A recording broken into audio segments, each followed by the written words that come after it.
On the podcast today, we're joined by Annie Fontaine. Annie is a leading life coach down in London who helps people break out of anxiety, self-doubt, and feeling stuck. After transforming her own life, Annie spent 17 years helping clients quickly build confidence, improve relationships, and create real direction using her straight line methodology. If you've ever felt overwhelmed, unclear, or stuck in a relationship or even at work, then this is the podcast for you. Annie's work is all about giving you the tools to move forward in whatever struggle you're facing right now. And I really think this podcast is going to help you. But before we start this podcast, as always, guys, if you could do me a huge favor and hit that subscribe button, 5-star button, follow button, whatever it is, wherever you are, I'd really appreciate it. It helps us so much more than you know. And the more likes and follows, all that kind of stuff we get, the more incredible guests we can get on the podcast. And my promise to you is that we're going to keep going and make these podcasts bigger and better than ever.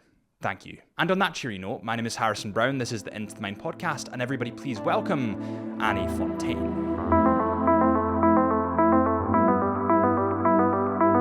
I think when people are looking for a life coach, they're quite apprehensive about what that actually entails, right? What kind of information you need to help them along the way. So what kind of information would you be looking for from someone like me if I were to come in and say, listen, I need help? Well, I mean, I only work with certain sectors now. Back in the day, I would sort of work with anybody. But, as you progress in your career, you understand that you need to be more specific. So already the people that are coming through the website, through a funnel system, through confidence and relationships, and they know that's what it's about. So already they're filling out a form and I know what they want. So it's going to be about maybe their relationship problems, their anxiety problems. And, if it's not a good fit, then they probably won't be offered a conversation at all. If it is a good fit from the funnel questions, then it'll just be an hour where we talk and on Zoom, and I'll just be asking them about their lives, like just almost like a therapy session to find out if my model works for them, if I'm going to be able to help them make the changes that they want, because coaching is about change. It's not about having just a conversation. And what made you niche down into the confidence kind of anxiety niche, so to speak? Well, I kind of just looked at the things that I also enjoyed doing myself.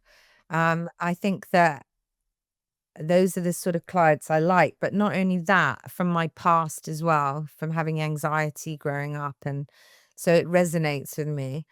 But also I think that if you don't have confidence, it affects your whole life. So to me, it's a no-brainer that we need to go in there first. If someone maybe comes to me for, they want to talk about their career, that's not really what I'm interested in, because I don't need to give them career help. They can do that themselves, but they need the confidence to do that, to understand even who they are. If you don't know who you are, how can you make decisions about anything? So really my program with everybody, and it doesn't matter how old they are. I mean, I have made the age 13 and up now. But generally I focus more on adults, but I can coach younger people. I was passionate about that for a long time, but I just felt like a lot of them weren't really ready for a coach. I've noticed that they probably need more therapy. They just want to talk. They don't want to do the action. But yeah, so this model works for everybody. And the first thing we do is understand, who are you? What's important to you? What makes you happy? What's a non-negotiable? When we know that, we can move forward. Does that come down to purpose? Yeah, because what we're doing is, first of all, you don't know your purpose if you don't know who you are. So we find out who you are with different exercises I give them to do. And then we do the core values. We move into core values. What are your core values? The amount of people who don't even know what a core value really is, and they don't even really know what theirs are. I get a lot of people who come to me and say, yeah, I know myself really well. And they're proven wrong. And we find out things. It's very interesting. And then once we've carved out what the values are, we can then move forward with actioning that to make it real, to make it happen. Because, the people who are the happiest in life, they know what their values are. They know who they are. as they say, as you get older, you get more and more confident, don't you? Because you know yourself. I think in part, I have a couple of friends that on the surface, they seem very, very confident.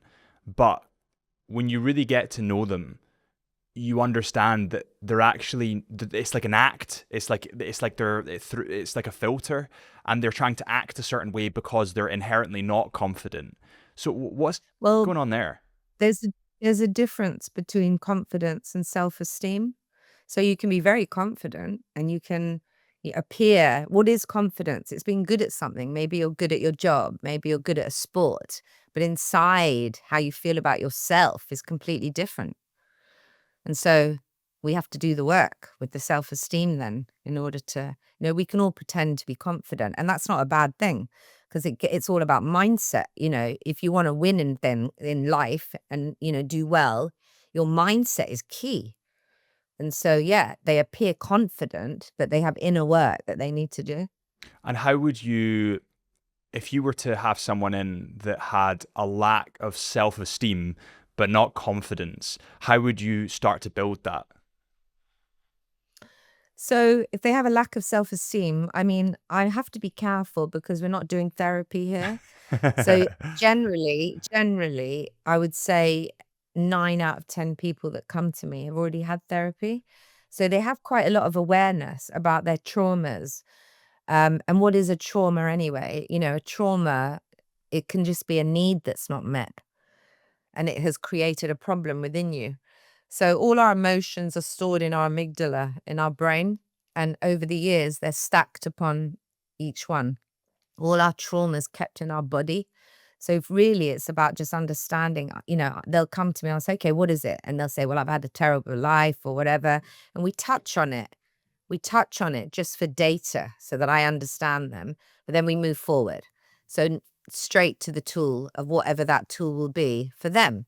So maybe they haven't got good boundaries, or they've got no discipline, or whatever it is. And then we work on that. So it all unfolds as we go along. So there's a time for them to speak, but there's a time for them to act. And we're doing all of it. And that's why this holistic approach is so much better than just therapy. Because, if a client has needs that I can't meet, then I'll say we're not a good fit. But generally, who hasn't had trauma? Everybody has. Hmm.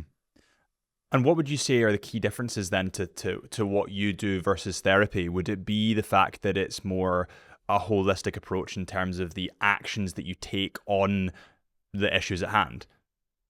Well, everyone who comes to me will say, I've had therapy and it was boring, or the therapist didn't say much, or I was just sitting in my misery. It went on and on and on, and I didn't know what to do. I never knew what do I do with this now that I know this miserable story, And so what I'm doing is the procedure is I'm giving them a safe space to speak like you would in a therapy session, but then I'm giving them loads of direction. So that's what they want. They're desperate for someone to just tell them what to do. Now, because I tell them what I think doesn't mean they have to do it, but that's my opinion and they value my opinion. So they listen. If it resonates with them, they've now got some direction. They've also got accountability, which is very important for all of this, just to know that there's someone there who's going to listen, but it's also going to give them direction, but then is also going to add another layer and work on their mindset. There's no good telling someone what they need to do and then they just can't do it. And they can't do it because their mindset is wrong. And that is when the CBT comes in, the cognitive behavioral therapy, which I've taught myself in order to make this even better for the client. I kind of have a kind of base understanding of what CBT is, but for those of people that are kind of listening and don't really understand that, what would you define that as? It's the most widely researched psychotherapy to date. And it's about rebooting your brain so that you're building new neural pathways in the brain.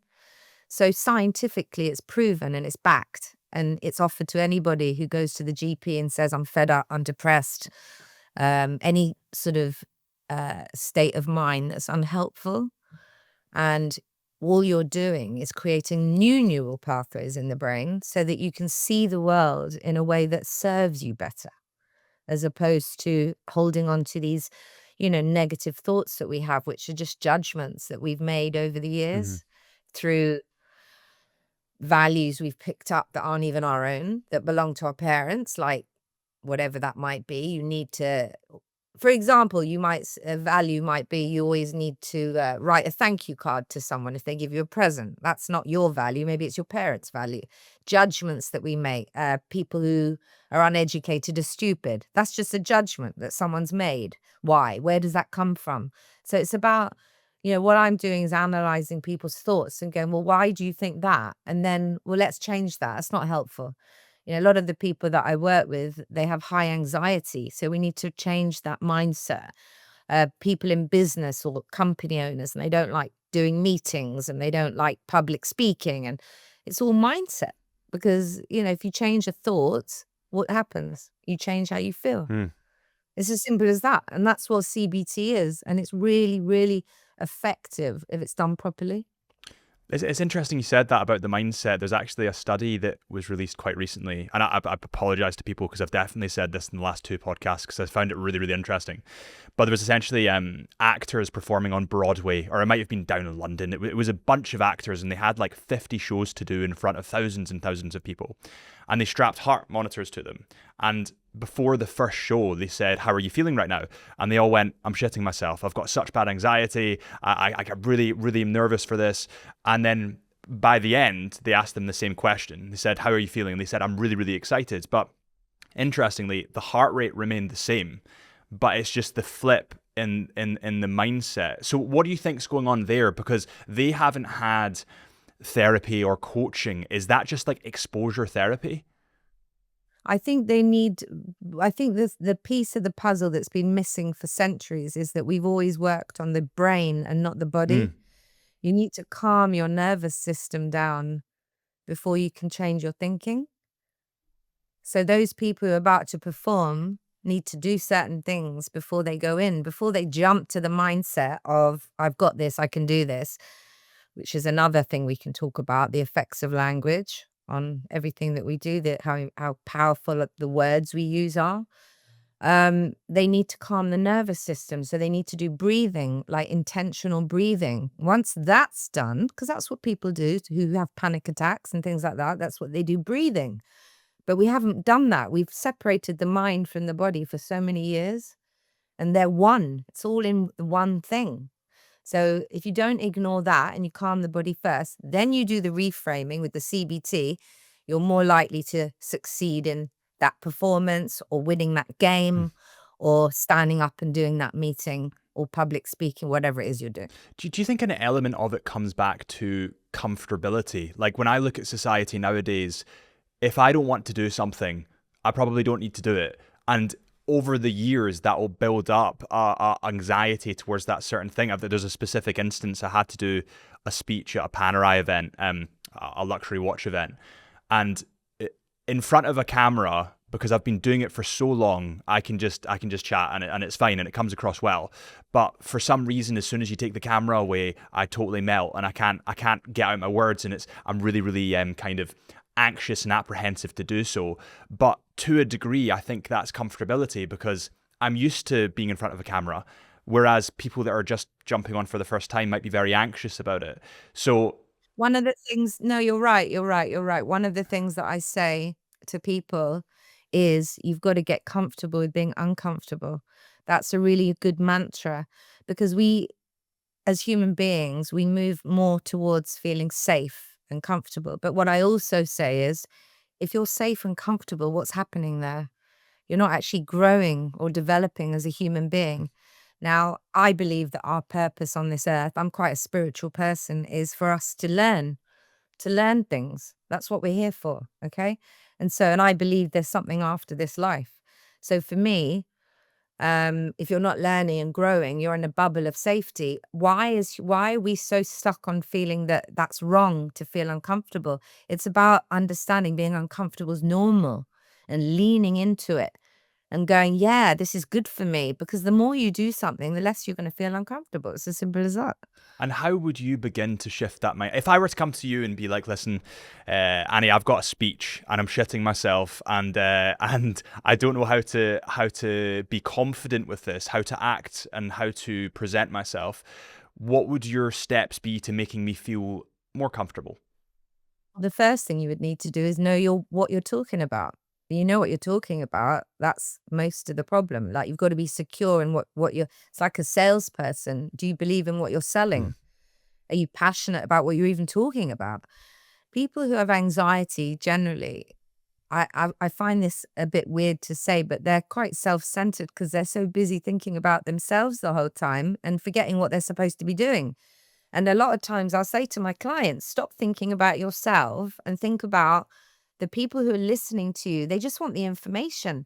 They're not interested in you. They just want to know, how do I do this? Or what is that? Or what do we need to take from this meeting? That's all they want to know. You're just delivering it. You're so busy thinking about yourself. Why don't you think about, even like if you were going to a party and you had social anxiety, for example, why don't you look and think, oh, is there someone in this room that looks anxious that I could support? And take the heat off of yourself would be the first thing I would say. And another one I use is, I use this myself. There's nothing I say that I don't do myself. I'm not that important. People aren't really that interested in me, to be fair. I walk down the street, no one cares what I'm wearing, what I'm doing. Why? Because people are busy thinking about themselves. And that is a wonderful coping mantra and a wonderful reframe to like diffuse a problem. Also, saying something out loud, we know scientifically diffuses the strength of that problem. So I feel anxiety. I'm feeling worried. I'm feeling fear. Like, say it out loud, and that will diminish it. It won't make it so heavy because you're not ruminating. It's not in your butt. It's not going round and round and round in your head somewhere. So there's all these little things you can do. But the breathing you would do first before you go and maybe have a meet, do a public speaking thing. You do some breathing first. Calm the body. You'd have a coping mantra ready. So the reframe and coping mantra is very similar. Reframing, you could do that after the event. You could be like, oh, I'm being negative. Let me look at this in a more helpful way. But that's not going to help when you're about to stand up and do something and you're really scared. So you would learn a coping mantra by heart that you've practiced, maybe with an audio that I would give them, to see, oh, does my body feel differently? Because we get somatic sensations in the body that follow through with a mental thought that we have. It could be, I don't know, your palms start sweating or you start feeling sick in your stomach. That's what happens, doesn't it? So our thoughts are really powerful. So it's all about, doing that, like having a coping thought so that you can diffuse those things. And when you practice it with the audio, you'll see if your body starts to feel better when you've got the right coping thought. Once you've practiced it with that, then you go out into the real world and do it for real.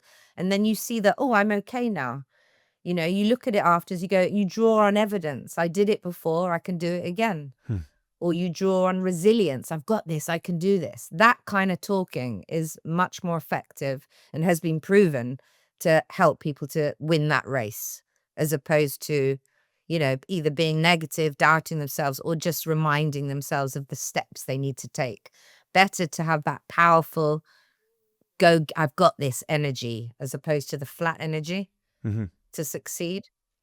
And goal visualization as well, to visualize yourself succeeding, has also been proven to be successful. Well, that's where targets come in as well. Like, I think that, especially within business, I always had a goal of working with certain brands, and it definitely motivated me and drew me more towards them. And also it gave me a purpose in kind of a way, because I knew what direction I was going in. And I think where a lot of people struggle is when they do hit the goals and then they go, what's the purpose? What do I do now? They kind of, find it in business people a lot. They have a goal of hitting £1 million. They want £1 million in the bank. And then as soon as they hit that, they're like, I don't know what to do. I don't have a purpose anymore. Yeah, purpose is huge. Purpose, I think people should work for as long as they can, because I think without purpose, you really are lost. You're very, very, human beings need purpose all the time. And you see people who are older who decline and die quite quickly because they've lost their purpose. It happens very fast. Like they retire and then they just go downhill. Do you believe in retirement then, or no? No, I'm the same. Yeah, I'm the same. I'm healthy. So Yeah, I really think that people should keep their their mind kind of cognizant, and keep the the thoughts going, and keep thinking, and trying to grow their own mind. And I've seen the same thing, and there's people that I know that have stepped out of a business or stepped away from a job, and there's a huge decline in a very short space of time, and it could be 3 to 6 months, and you can hear it's almost like they're slightly slower. And I'm not saying this happens to everyone, but if they don't have a purpose outside their job, they are going to decline. And I think what other cultures have got right is that they do have a purpose outside their job because they have a community. Whereas us in the UK, our community is who we surround ourselves with at work. So you take away the purpose. well, I don't work with anybody. So who do I surround myself with? Oh, apart from my clients. Well, I think it would be clients, but also you're mentally stimulating yourself. Yeah, and when you're not, and when I feel a bit like that, I then find something new to do. Like maybe I'll do more interviews, or maybe I'll create a new level to my platform that I deliver, or maybe I'll try a new category. Like you have to keep moving, you have to keep growing all the time. Hence, being outside your comfort zone should never be a negative, should always be a norm. So a lot of you listening to this episode will know that I collect watches by now. I'm a real watch nut. I'm a watch enthusiast. I have tons of watches in the collection. And whenever I buy a luxury watch, I always go to a trusted retailer in Chisholm Hunter. Chisholm Hunter is a family-run business that's been going for over 165 years. And they are my trusted retailer when it comes to watches. They're authorized in the best, biggest brands that you can think of, like Tag Heuer, Vacheron Constantin, Tudor, Omega, and many, many more. And they're also world renowned for their luxury diamonds. It's actually quite funny. I'm not sure if you guys have ever seen Outlander Blood of My Blood, the new season of Outlander, but Harriet Slater, who was actually one of the main characters in that season, was wearing Chisholm Hunter jewelry on the red carpet the other day, which was super, super cool to see. So whether you're looking for something for yourself or a loved one, head to chisholmhunter.co.uk. That's chisholmhunter.co.uk. And while you're at it, make sure you hit the discount code CHSUB, that is CHSUB, for an exclusive 10% off selected lines. So thank you so much for Chisholm Hunter for sponsoring this episode of the podcast. And without further ado, let's get back to this episode with Annie. You mentioned cognitive behavioral therapy. Is that the same thing as what anti-anxiety and depressant drugs are doing in the brain, or is it slightly different? No, I mean the drugs are doing something chemically, but a lot of people come to me first because they don't want to put chemicals in their body. They want to try to do it naturally. So I would always suggest doing this first. But I work with a lot of people with ADHD, and the problem with these types of things is, well, they should be on medication. Some of them, quite a lot of them, really need the meds, but they don't want to take it. When I've had clients who've come to me who don't even know they have any neurological issues going on, and I have to tell them, I think you've got something going on here. You've got autism, you've got ADHD, it's rife, it's everywhere, isn't it, right now? And this process that I have has supported those people quite a lot, where they've never had that support before with their therapy, because they're now retraining that brain, but then they have the problems that are getting in the way sometimes, where they haven't got the focus. And so I can give them the work, but they really sometimes need the meds as well. So it's doing different things. I suppose ADHD is a funny one though, because it's people with that neurodivergency have the ability to hyper focus on specific things that they do enjoy. That they like, yeah. Yeah, and that's where I feel like there's a huge disconnect in society, especially in the schooling system. Because I've got ADHD, failed everything at school, like miserable guy. But as soon as I fell into photography and video, I found something that I really liked, and I could hyper focus on it. And the problem with school is, what is it doing? Just reminding you that you can't do it, reminding you that you're a failure day in, day out. It's so depressing, like people who have dyslexia. It's not just about reading and writing, it's how their brains function. There's so many things, and we're not supporting our kids properly. They're not getting this, especially if they're not even in a private school. They're just not getting what their needs met. It's just being compounded that they're not good enough all the time. I have had 13-year-olds come to me depressed. Can you imagine? Mm. How sad is that? Yeah. Because we're not supporting them. And what I do, personally, if I had the time, the energy, and could do it, I would want this rolled out in all the schools. I would want the young people right now thinking about, who am I? What do I need? What's important to me? What are my boundaries? What are my values?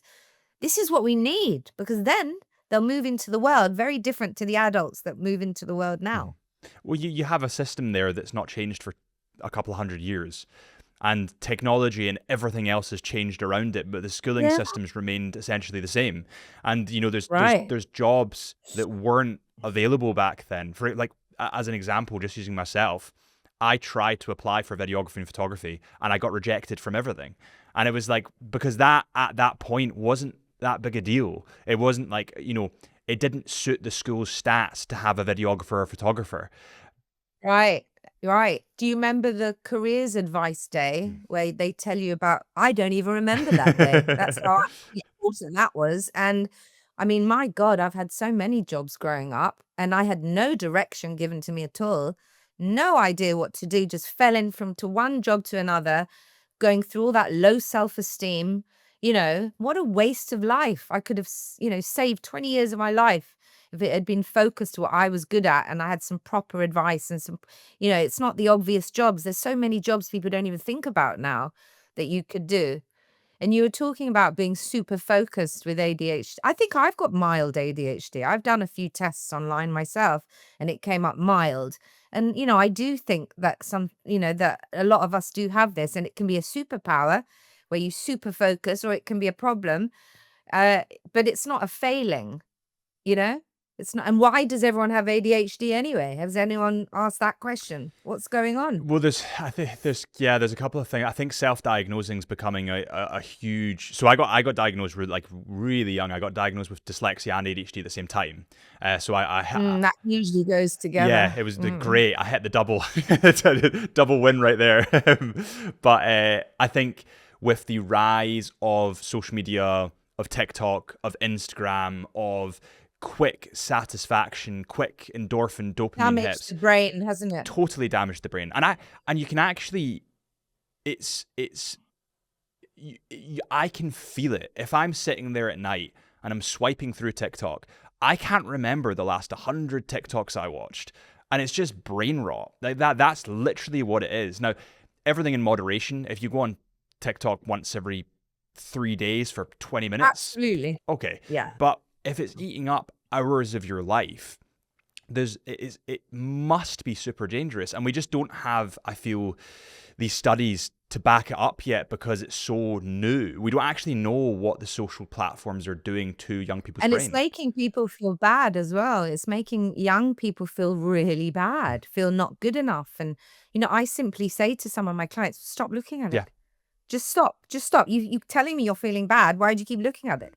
Like it's a normal thing. I am not interested in social media at all. I know that's not great because for business you need to be interested. I'm not interested. So boring. And I think we're not doing the normal things anymore. We're not doing, and also the food we eat. Back in the day during the war, people were healthier then than they are now, and they were on rations. Can you imagine? Yeah. And it's because the food's crap. It's got all toxins in it. People can't afford to buy decent food. It's too expensive. And the whole thing is wrong. And, lots of people talk about that conspiracy theory of what's really going on, that they all just want us to be ill because it's good for the men, and who knows what's going on.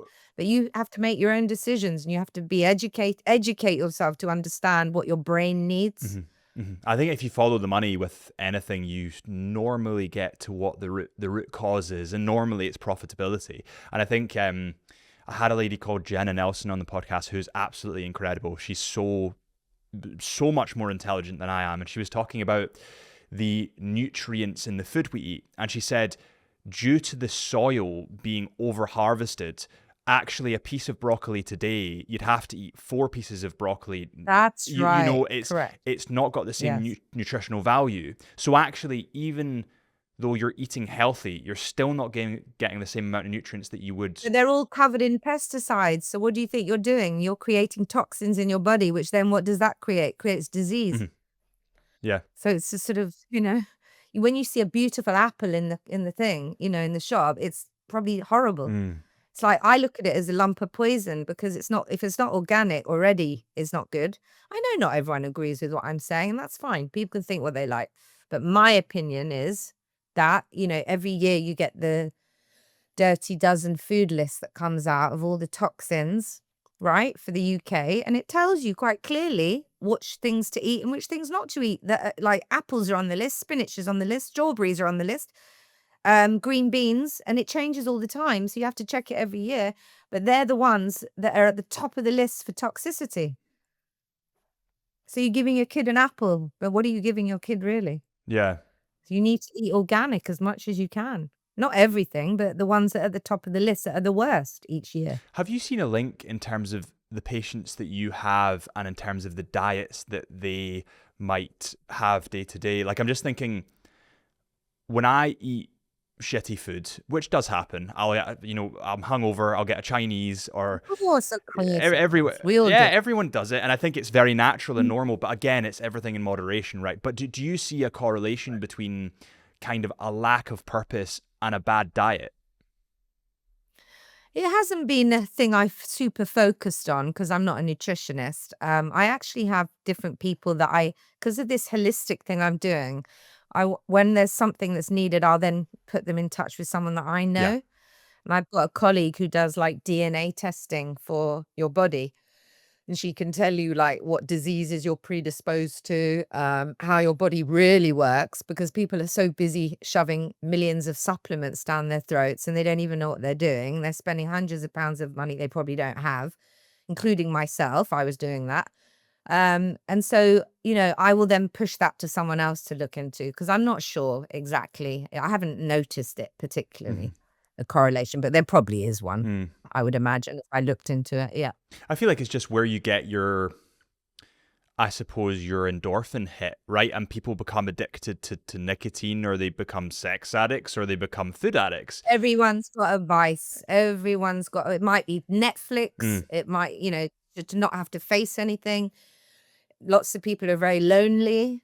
You were talking about community earlier, and I meant to pick up on that and say, well, that's what the blue zones are about. What's the difference between the blue zones and us? We don't have any community. I mean, I don't even speak to my neighbors. In fact, I'd probably avoid them if I could because I can't be bothered. And that's what it is, if I'm honest, because I'm tired. I talk to people all day long. I don't want to have to talk to my neighbor. So we are like that. The weather doesn't help. That people are, we haven't got lovely sunlight because look how happy we are when the sun's out. And it's usually cold here, isn't it? I mean, I do love the seasons, but I don't think the weather's particularly helpful for people's mental health. Not at all. And it does strip away an element of the community. I was talking to my friend last night who lived in Spain for a couple of years, and he said, I really miss the community element. So, he was a teacher. So after he taught at school, it didn't need to be alcoholic, but they'd all go out after and get tapas, and maybe one or two of them would have a beer. Probably. And it was... Because you want to, because you feel inspired by what, Yeah. And I think... Yeah, you're just going to rush home, get under the... I'm freezing today. It's absolute... And you might see me going like that because it's actually really cold. Yeah. But I do believe that it's a shame because we're missing that, and we're substituting that with maybe Zoom, like we are doing now, like a Zoom or a Skype or whatever, or social media. If you think about it, like go to, what? I really object to just how things have moved forward. I don't want to. Even I was doing my petrol the other day at the getting petrol from a gas station, and you don't even have to go in and talk to the person and pay your thing. You can just do it at the pump. You go to get your food, you don't even have to talk to anyone. You just put it through the till yourself. There are even restaurants like you order your own food at the table, and what is the point? Yeah. What is the point? Like I object to that, because back in the day, like my parents' generation, you would go somewhere because they knew your name, because they knew you. It was that was the community. Now it's like there's nothing, and it's like people are doing you a favor. You go out for dinner and people are rude. Like There's no customer service. What is going on? Mm. I don't think it's good the way we've advanced. I think it's really unhealthy. Well, I would agree, and I think it ultimately comes down to the head of the snake, which is the government's stipulation on certain things. And from what I've seen, I never ever vote, at least for the last 8 years, and the reason being is because I think that they're all full of shit. And can I say I agree with you? And the thing that makes me feel guilty saying and agreeing with you with that, because I don't vote either, is, people died, women Yeah. died to get the vote. And it makes me feel really bad. But I don't want to do it either, because I don't agree with anybody. It's lack of trust. And I think when you see Yeah. the government coming out and doing what they're doing at the moment, especially, I mean, we talked about community. I think a lot of what community is UK centric small family businesses, right? That they rely on that community in order to grow and have a successful business. And what's happening is the likes of Amazon and Facebook, and these are all based in the fucking Cayman Islands or whatever, paying zero tax. Starbucks, for an example. And because they're paying zero tax and the businesses here are getting hammered, ultimately what's happening is the massive conglomerates are taking over the small businesses, and the communities are shrinking and shrinking and shrinking. Absolutely. I mean, you see things opening and closing every 5 minutes. It's so heartbreaking to see it. The taxes going up, the quality of life going down, and people are all depressed. Surprise, surprise. There was something on LBC yesterday, radio, that I like to listen to. And they were talking about, do you feel rich if you earn £150,000 a year? You should feel rich. And people are like, well, no. And then you've got people who are on benefits. Imagine how they feel. Yeah. If you don't feel rich on £150,000 a year, there's something wrong there, isn't there? Yeah, well, because of how we live. We can't live. London is ridiculous. Anyway. Oh yeah, well I looked at London before. I got a place here in Glasgow, and I mean, you're taught nobody on a salary can buy in London unless they've come into a huge amount of inheritance.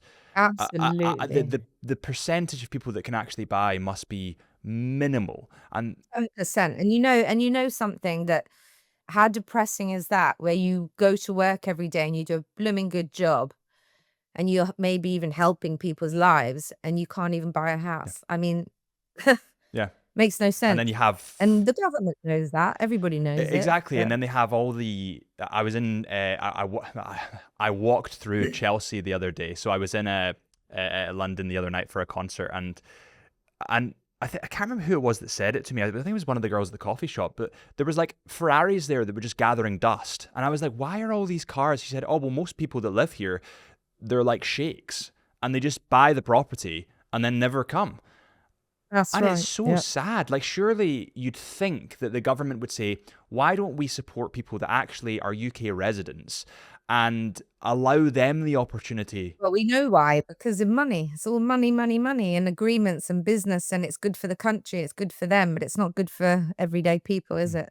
Have you seen an increase in the kind of level of engagement due to the really high taxes and really high rates of the kind of property prices, and like it's almost, do you think it's adding to people's anxiety and depression, the fact that they're kind of in a trap, right? They can't really move. If they leave their job, they're kind of snookered. If they can't buy anywhere because they need to afford the rent, it's like they're kind of in a loop. Well, if you're talking about London, most people are they're not even English anymore. People have left. There's nobody here.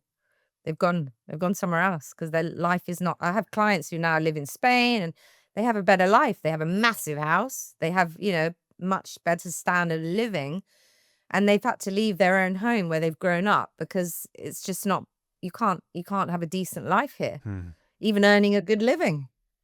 Yeah. I just find, I don't even know what the solution would be there, because I think and I talk about this in a lot of podcasts, I think it's like there's not really a right answer, but also it seems to me that there's simple things that the government could be doing. For example, Amazon, if you want to trade in the UK, you're going to have to pay the same tax. Then all of a sudden what you have is billions coming in from Amazon. You can lower the taxes. It's so simple, isn't it? It seems it. It does. It seems it. But then I suppose, what's the agenda for the government to not do that? Hmm. Well, I don't know. I I- have no idea. it, Absolutely none. it's Mm. yeah, and I think all this kind of taking a sidestep, I think it all goes towards a more stressful life.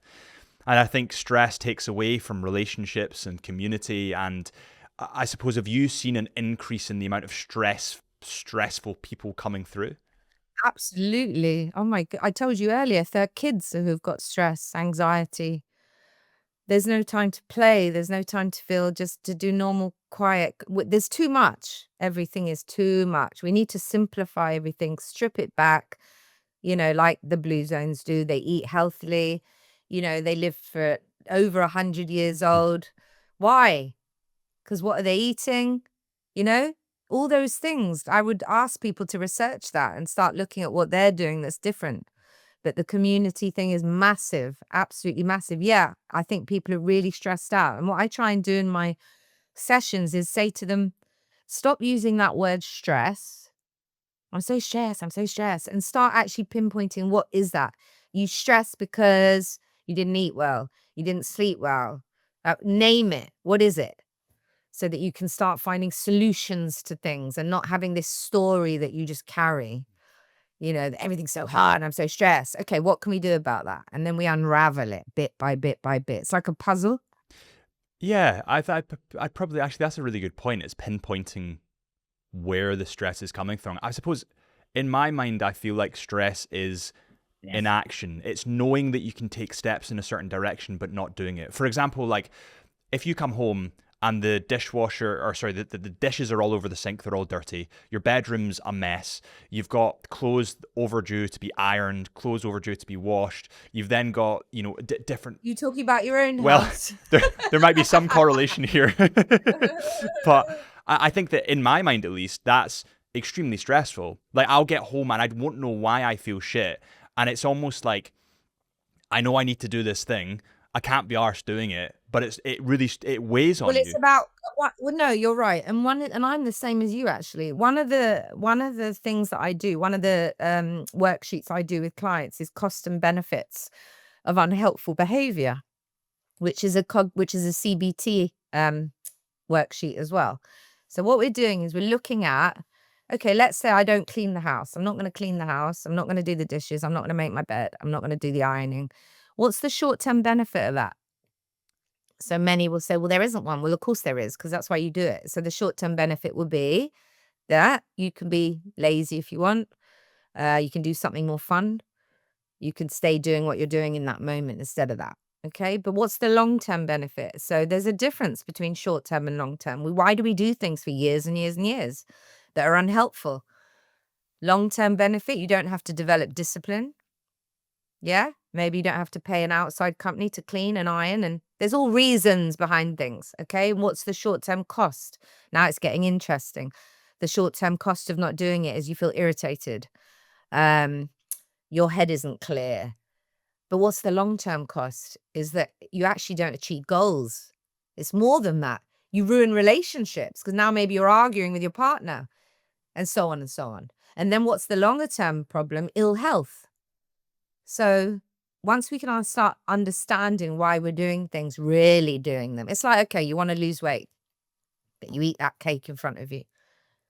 What's the short-term benefit of that? It tastes good. Okay. What's the long-term benefit? Well, I don't have to say I really tried to lose weight, so I haven't failed, Mm. maybe.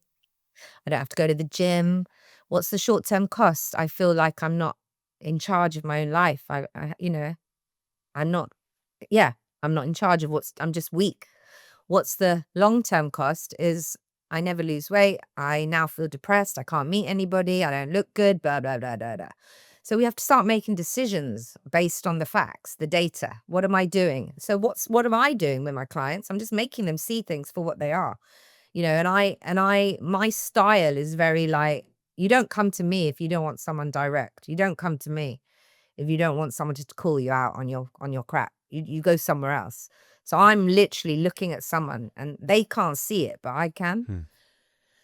So we unravel it, we unpick it, and we look at all the different areas and we give them the tools so they know what to do using the mindset stuff. And then it's the routine and the habit. And some people do it for 3 months. Some people do it for 6 months.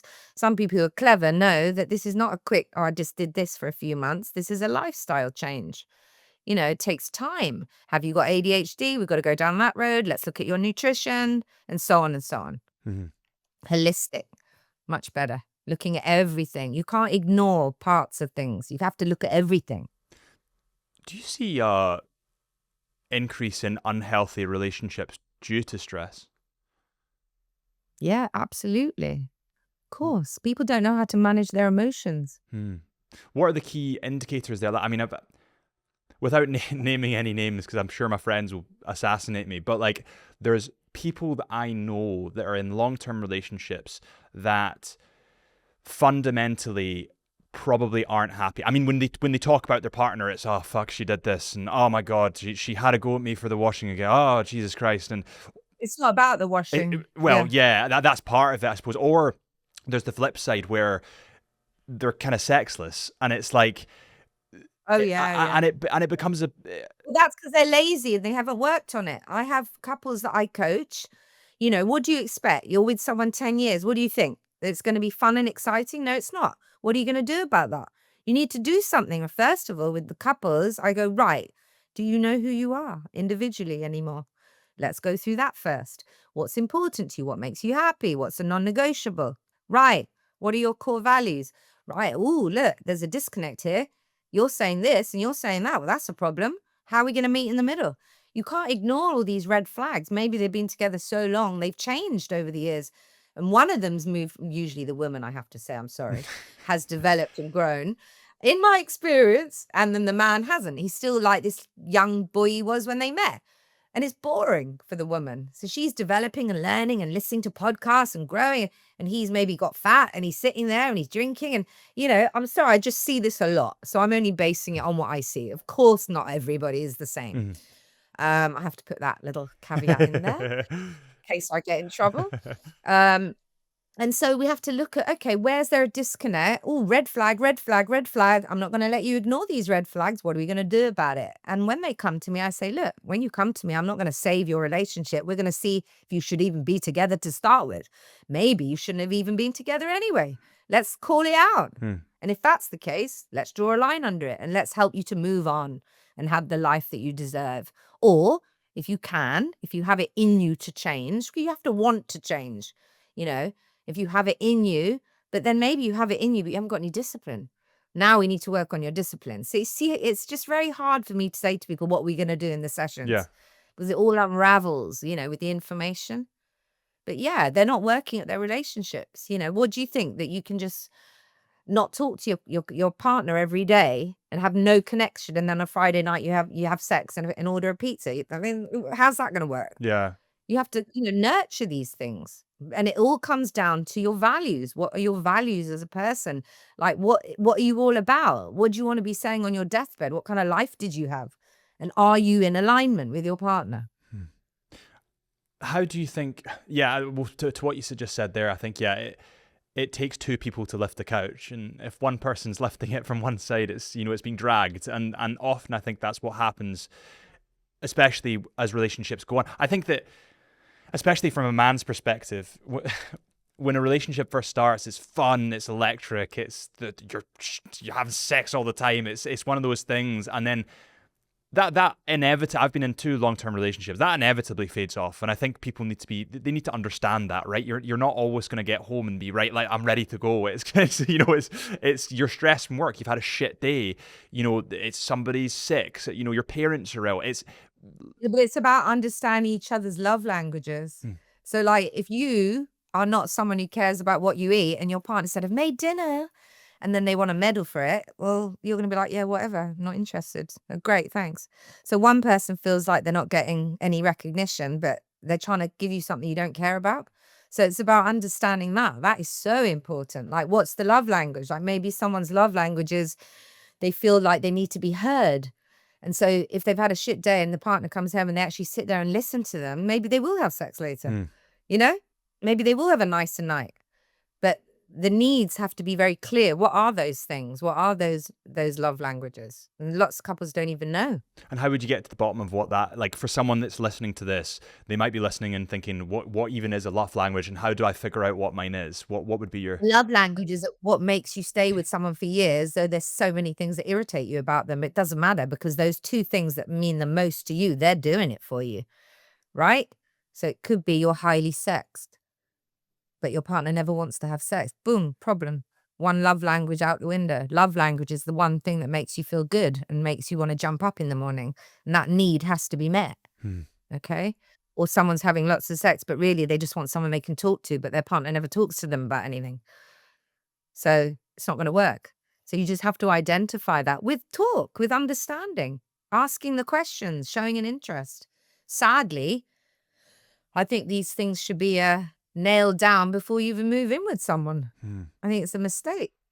Well, I think... it's not about pretty face and, it's about more than that. And that's the issue that I feel like a lot of people fall into, is that they get too... How do I say this? They get too deep with someone. They move in, they get married because it's exciting, but they probably should have waited, or they should have had... Because they don't really know the person. No. They're looking at the wrong things. Yeah. They're not looking at the things that really matter, because they still haven't figured out, because they haven't done this work that I do. It's not rocket science. I'm not the brightest person in the world. It's about just doing it, having the talks that people are not having, because it's easier not to. Lots of clients will always say to me, oh, I wanted to talk to my partner about something, but we were having such a nice time, I didn't want to do it. Mistake. That's when you do it. That's when you do it, when you're having a nice time, because then they're going to be listening to you. You don't wait till you're in a row to have a conversation about something that is a bit, something that's not going right, that you want to discuss. You do it when you're having a good time. Yeah, and I feel like a lot of people, and maybe this comes down to a lack of confidence. Let's say they're living with their partner, and they need to have a conversation about they're not, having sex, or they're not communicating, or the love languages aren't being met. But it's just easier not to. It's like, let's... Yeah, it's cost and benefit. It's cost and benefit. So with the client who's worked with me for a while, they'll jump to that tool and they'll go, right, it's easier not to. Let me do a cost and benefit analysis on that. And then they'll realize, well, it's not worth it. I need to have this conversation. It's taking the easy option, like we all do, because of this world that we live in, which is throwaway, easy, quick. Nobody wants to wait in a queue. Everyone wants what they want now. They want to order something, they want it to arrive now. It's that mentality, Slow down, think about things, self-awareness, work on things, think about what you really want, and you're not going to get it by getting the quick fix. That's not going to do it. How do you think how do I ask this? I feel like some relationships need to probably end, and it's just not the right person, maybe not the right time, whatever. But I feel like, at the same time, if you have an 8-year relationship and you've built a really great, you were best friends, and there's just a couple of things that aren't going right, you go to a life coach. Is that your suggestion? Well, yeah, that's my suggestion, yes, because you don't just walk out of something, and there's many reasons, because maybe a need is being met, which could be safety for somebody. That one need, which is the main need for them, they might not have even figured out, safety, and they've got that. But are they happy? No. Are they having fun? No. But they feel safe. So that need's going to trump it all. So we will dissect that in the sessions and, get it to be not as it was, but maybe get it to be different, better, looking at it in a different way with an outside perspective. Yeah. It's just interesting, I think, that especially at my age, I'm 28, looking at how relationships work, I'm at the cusp of things are about to, like, people now announce that they're pregnant, and it's kind of like, should I be happy or should I be, it's like, I don't know which side to sit on, in terms of, because we're at that age now where people are starting to have children and to get married, which is a weird kind of place to be. And it's an interesting... What do you mean, should you be happy or not happy? I'm not clear. Well, if a guy were to come and tell me, we're pregnant, Yeah. oftentimes back 5 years, I'd be like, oh, is this,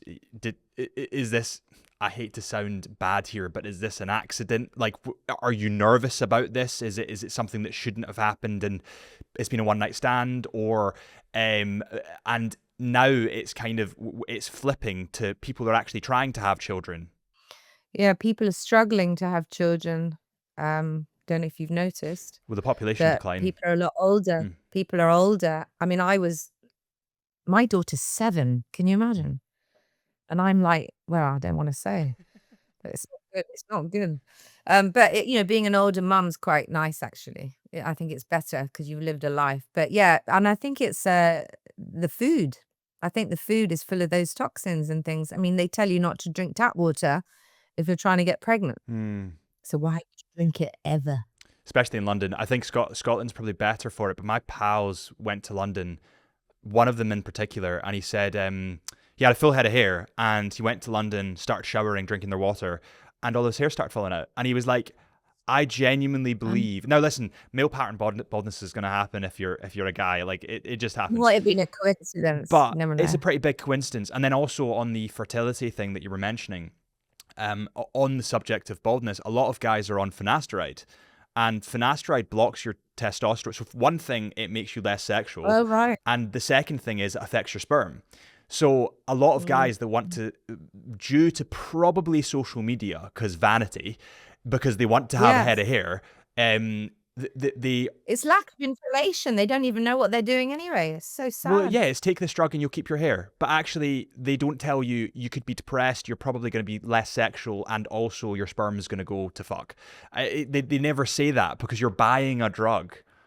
It's a lack of information generally. I mean, I don't want to knock GPs. I have friends who are GPs, but, I feel very let down by it all. I go there, they throw me in the room, throw me out the room. We haven't talked about what we need to. They want to give me pills. I don't want those pills. I mean, I was young when I was first, I years ago in my, what was I? Probably teens, then 20s. I was on antidepressants. And I was on them for years. Absolute years. That's not what I wanted. I wanted to talk to somebody. So let down by them. And they're not really doing their due diligence because they're missing very important bits of information out. And you find it out later when you've been swallowing these things for years, and it's really scary. But not everyone can afford to go and see a private nutritionist and a health, not everyone can do that. So many people are walking around taking pills, HRT, all these different things they're doing. They're on the wrong measurements, and that is affecting their moods and everything else, and they don't even know it. Yeah. Yeah. I think that a lot of things can come down to the natural, if you think about how it was 100 years ago, what would we be eating? Yeah. We'd be eating probably meat, broccoli, and potatoes. And surprise, surprise, that's actually a really healthy thing to do. When you're eating synthetic pizza and cheese, and you're surprised that you're not feeling great after it. It's like, well, just think back of what happened 100 years ago. And well, look at that bloke who did the McDonald's thing, and he ate McDonald's every day for a month or something. And he was, well, what happened to him? He was really ill, wasn't he? I think that was in the news, was it not? Yeah, I think something happened. Yeah. I think he was really ill after it. But again, it's just synthetic shite. But I've noticed when I occasionally eat at McDonald's, which I have to say is like occasionally, I don't feel so good afterwards. No. Or a pizza. You ever eat a Domino's and you wake up in the middle of the night and you're like, I need water. Indigestion. Oh, you need so much water that it's been terrible for you. Yeah. But people are comfort eating as well because of all the other things. Everything has a knock-on effect. Life coaching really gets to the bottom of all these, telling the truth, calling it out, analyzing. So important, I think. And I don't think therapy is where it's at anymore. No. Personally. No, I think I partially agree. I think it's very important to address emotions and to speak about them. But if you have no action on what you're speaking about, the emotions are going to crop up again. Well, we do the speaking about that anyway. But we do both. Yeah. You don't just do one. I mean, imagine you go to a therapist and they sit there, they open all these wounds up and they go, bye. And you just have to walk off, what? Traumatized. Yeah. And then you wait all week and you do it again. How is that healthy? I think in my mind, you need action to follow these things. And If you want change, yeah, if you want change. But there is, like, you just want to talk, that's fine. Yeah, exactly. You could stand and talk to a tree for an hour, couldn't you? I'm very conscious that you probably need to shoot, so I'm just gonna. There's one final question I have for you. I know we've gone off on a couple of tangents, but it's been great. If you were to leave people with some advice on how to have a more fulfilled life, what would you say? Oh, come and see me. Click the link below. Look at the link. I would say, stop lying to yourself. Call it out for what it is. Think about what gives you pleasure. Think about what you can't do without. Think about those core values, and then start living them. Because if you honor those, and that takes time to figure all that out, probably 4 or 5 sessions. Once you've done that, you then have like a roadmap of how to move forward. Then work on your confidence behind that so that you can move forward, and then examine your mindset to see where you're sabotaging yourself. But, it is work. It does take effort, and it's a team job. It's not just for the coach, or you have to do it together. And think of it as the best investment you'll ever make, because it's going to be a lifestyle change. It's going to make the next 20 or 30 or 40 years so much better than it would have been if you just carry on ambling along and living in like denial about the fact you're not actually really happy. There are solutions to things, but when you lack confidence, it's very hard to do anything. So we have to work on that. Call it confidence, call it self-esteem, call it what you like. But self-awareness and confidence. Couldn't have said it better myself.